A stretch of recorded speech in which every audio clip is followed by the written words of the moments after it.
Final मुकाबले में sunrise Hyderabad की टीम को हराकर कोलकाता नाइट राइडर्स ने जीता आईपीएल 2024 का खिताब, रचा इतिहास। नमस्कार दोस्तों, स्वागत है आपका एक बार फिर हमारे चैनल में। दोस्तों, आईपीएल 2024 का खिताब सनराइज हैदराबाद के सामने कोलकाता नाइट राइडर्स की टीम ने अपने नाम कर लिया है। तो दोस्तों, इस रोमांचक फाइनल मुकाबले का पूरा हाईलाइट हम आपको इस वीडियो में बताएंगे कि किस प्रकार से वेंकटेश अय्यर की तूफानी बल्लेबाजी देखने को मिली, तो इसके पहले गेंदबाजों का कहर देखने को मिला। पूरा हाईलाइट जानते हैं शुरुआत से ही, लेकिन उससे पहले आप भी केकेआर की जीत से खुश है तो इस वीडियो को लाइक जरूर कर दें। तो चलिए दोस्तों, जानते हैं पूरा हाईलाइट शुरुआत से ही। तो दोस्तों, आज के मुकाबले के टॉस की हम बात करें तो सिक्का उछाला श्रेयस अय्यर ने, लेकिन गिरा पैट कमिंस के पक्ष में। उन्होंने टॉस जीतकर पहले बल्लेबाजी का फैसला किया। नेशनल एंथम के बाद शुरू हुए आज के इस मुकाबले में ट्रेविस हेड और अभिषेक शर्मा हैदराबाद की तरफ से पारी की शुरुआत करने उतरे, लेकिन दोस्तों पहले ओवर की 5वीं गेंद पर ही अभिषेक शर्मा को माइचेल स्टार्क ने बोल्ड करके पेविलियन भेज दिया और पहला झटका यहां पर लगा सनराइज हैदराबाद की टीम को। यहाँ पर सिर्फ 5 गेंदों पर 2 रन बनाकर पेविलियन लौटे अभिषेक शर्मा। तो वहीं पर इसके बाद दूसरे ओवर की आखिरी गेंद पर भी ट्रेविस हेड को वैभव अरोरा ने गुरबाज के हाथों कैच कराकर हेड को पेविलियन भेज दिया और हेड एक बार फिर से शून्य पर आउट हुए। गोल्डन डक पर ही चलते बने, एक गेंद का ही वो सामना कर पाए। इसके बाद दोस्तों यहाँ पर राहुल त्रिपाठी ने तीसरे ओवर की पहली गेंद पर एक शानदार चौका मिचेल स्टार्क की गेंद पर लगाया। तो वहीं पर इसके बाद दोस्तों वो भी ज़्यादा देर तक टिक नहीं पाए और 5वें ओवर की दूसरी गेंद पर मिचेल स्टार्क की गेंद पर ही बड़ा शॉट खेलना चाहते थे, लेकिन यहाँ पर गेंद सीधे हाथों में थमा बैठे रमनदीप सिंह के और यहाँ पर 13 गेंदों पर 9 रनों की पारी खेलकर पेविलियन लौटे त्रिपाठी भी। तो वहीं पर इसके बाद दोस्तों यहाँ पर एडन मार्करम ने 6ठे ओवर की पहली गेंद पर एक शानदार चौका यहाँ पर कट शॉट के जरिए वैभव अरोरा की गेंद पर लगाया। तो वहीं पर इसकी अगली ही गेंद पर उनके बल्ले से एक और शानदार चौका देखने को मिला। यहाँ पर भी कट के जरिए उन्होंने गेंद को बाउंड्री लाइन के पार भेजा। तो वहीं पर दोस्तों ओवर की 5वीं गेंद पर शानदार पुल शॉट खेलते हुए गेंद को स्टैंड में डिपॉजिट करने में कामयाब हुए नीतीश कुमार रेड्डी और उन्होंने लॉन्ग लेग के ऊपर से गेंद को स्टैंड में भेजते हुए इस मुकाबले का पहला छक्का जड़ा। लेकिन इसके बाद दोस्तों 7वें ओवर की आखिरी गेंद पर हर्षित राणा ने नीतीश रेड्डी को भी पेविलियन भेज दिया गुरबाज के हाथों कैच कराकर और एक और सफलता मिल गई। नीतीश कुमार रेड्डी 10 गेंदों का सामना करने के बाद 13 रन बनाकर पेविलियन लौटे। इसके बाद 9वें ओवर की पहली गेंद पर एक शानदार चौका यहां पर क्लासेन के बल्ले से देखने को मिला हर्षित राणा की गेंद पर।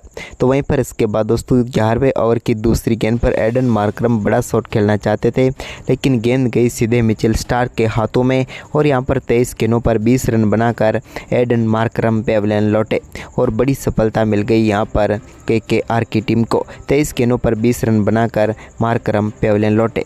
तो वहीं पर इसके बाद दोस्तों 11वें ओवर की आखिरी गेंद पर एक शानदार छक्का शाहबाज अहमद के बल्ले से देखने को मिला, जब टॉप एज के जरिए शानदार छक्का उन्हें मिला। लेकिन इसके बाद 12वां ओवर डालने आए वरुण चक्रवर्ती ने शानदार गेंदबाजी करते हुए 12वें ओवर की 5वीं गेंद पर शाहबाज अहमद को सुनील नारायण के हाथों कैच कराकर पेविलियन भेज दिया। उन्होंने 7 गेंदों का सामना किया और 8 रन बनाकर वो पेविलियन लौटे। इसके बाद दोस्तों यहाँ पर अब्दुल समद भी ज़्यादा कुछ खास नहीं कर पाए और 13वें ओवर की 4थी गेंद पर आंद्रे रसल ने उनको भी गुरबाज के हाथों कैच कराकर पेविलियन भेज दिया और यहाँ पर एक और बड़ी सफलता आंद्रे रसल ने दिला दी। अब्दुल समद 4 गेंदों का सामना करने के बाद 4 रन बनाकर पेविलियन लौटे। वो इम्पैक्ट प्लेयर के तौर पर आए थे। वहीं पर इसके बाद कप्तान क्रीज पर उतरे तो पैट कमिंस ने आते ही शानदार चौके के साथ अपनी पारी का आगाज़ किया। तो वहीं पर इसके बाद 14वें ओवर की पहली गेंद पर भी उनके बल्ले से एक और शानदार चौका देखने को मिला, जहां पर उन्होंने गेंद को रिवर्स लैप के जरिए चौके के लिए बाउंड्री लाइन के पार भेजा। लेकिन इसके बाद 15वें ओवर की पहली गेंद पर हर्षित राणा ने क्लासेन को बोल्ड करके पेविलियन भेज दिया और सबसे बड़ा खतरा बन सकते थे क्लासेन, लेकिन इस मुकाबले में 17 गेंदों पर 16 रन बनाकर वो भी पेविलियन लौटे और उन्हीं के साथ यहां पर आईपीएल में शायद इस टीम की उम्मीदें भी लौटती हुई नजर आई। इसके बाद एक और सफलता यहां पर मिली जयदेव उनादकट के रूप में, वो भी कुछ खास नहीं कर पाए और एलबीडब्ल्यू आउट होकर पेविलियन लौटे। जयदेव उनादकट ने 11 गेंदों का सामना किया और 4 रन बनाकर पेविलियन लौटे। इसके बाद दोस्तों 19वें ओवर की तीसरी गेंद पर पैट कमिंस बड़ा शॉट खेलना चाहते थे, लेकिन गेंद सीधे गई मिचेल स्टार्क के हाथों में और इस मुकाबले में वो भी 19 गेंदों पर 24 रन बनाकर पेविलियन लौटे और पूरी सनराइज हैदराबाद की टीम 113 रनों पर ऑल आउट हो गई और चैंपियन बनने के लिए केकेआर की टीम के सामने था मात्र 114 रनों का लक्ष्य। वहीं पर दोस्तों इस लक्ष्य का पीछा करने उतरी केकेआर की तरफ से पारी की शुरुआत सुनील नारायण और गुरबाज ने की, लेकिन दोस्तों पहले ओवर में एक बेहतरीन चौका देखने को मिला गुरबाज के बल्ले से दूसरी ही गेंद पर, और इस शानदार चौके के साथ पारी का आगाज हुआ। तो वहीं पर इसके बाद दूसरे ओवर की पहली गेंद पर सुनील नारायण के बल्ले से मिड विकेट के ऊपर से एक और शानदार छक्के के साथ उन्होंने भी अपनी पारी का आगाज किया। तो वहीं पर इसके बाद दोस्तों अगली ही गेंद पर पैट कमिंस ने सुनील नारायण को पेविलियन भेज दिया, यहाँ पर शाहबाज अहमद के हाथों कैच कराकर। हम बात करें सुनील नारायण की तो वो 2 गेंदों पर 6 रन बनाकर पेविलियन लौटे। तो इसके बाद नए बल्लेबाज क्रीज पर उतरे वेंकटेश अय्यर, लेकिन इसी बीच दूसरे ओवर की 5वीं गेंद पर गुरबाज के बल्ले से एक और शानदार चौका देखने को मिला। तो वहीं पर दोस्तों इसके बाद तीसरे ओवर की पहली गेंद पर वेंकटेश अय्यर ने शानदार बल्लेबाजी करते हुए चौका जमाया। तो इसी ओवर की दूसरी गेंद पर उनके बल्ले से शानदार छक्का देखने को मिला स्ट्रेट डाउन द ग्राउंड।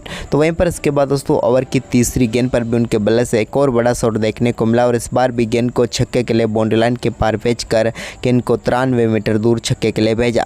इसके बाद चौथे ओवर में गुरबाज के बल्ले से एक और शानदार चौका देखने को मिला। तो वहीं पर दोस्तों इसके बाद छठे ओवर में भी शानदार परफॉर्मेंस जारी रहा वेंकटेश अय्यर का, और उन्होंने दूसरी गेंद पर शानदार चौका जड़ा। तो इसके बाद दोस्तों यहाँ पर इसी ओवर में उनके बल्ले से एक और बड़ा शॉट देखने को मिला, और इस बार भी उन्होंने गेंद को छक्के के लिए बाउंड्री लाइन के पार भेज दिया। तो वहीं पर इसके बाद ओवर की आखिरी गेंद पर भी एक और शानदार चौका लगाते हुए पावर प्ले में ही केकेआर की टीम के स्कोर को काफ़ी तेज़ी से आगे बढ़ाया, और पावर प्ले में ही टीम ने अपनी जीत तय कर दी, क्योंकि दोस्तों टीम ने पावर प्ले में ही बेहतर रन बना लिए थे और अब जीत के लिए सिर्फ 42 रनों की जरूरत थी। लेकिन दोस्तों इन रनों को ज़्यादा देर तक रखा नहीं यहाँ पर वेंकटेश अय्यर और गुरबाज ने, और दोनों बल्लेबाजों की तूफानी बल्लेबाजी करते हुए इस मुकाबले को 10 ओवर से पहले ही समाप्त करते हुए केकेआर चैंपियन बन गई। तो दोस्तों आपको ये मुकाबला कैसा लगा, आप हमें अपनी राय कमेंट बॉक्स में ज़रूर दें, और केकेआर के लिए एक कमेंट जरूर कर दें। धन्यवाद दोस्तों वीडियो के पूरे आखिर तक बने रहने के लिए।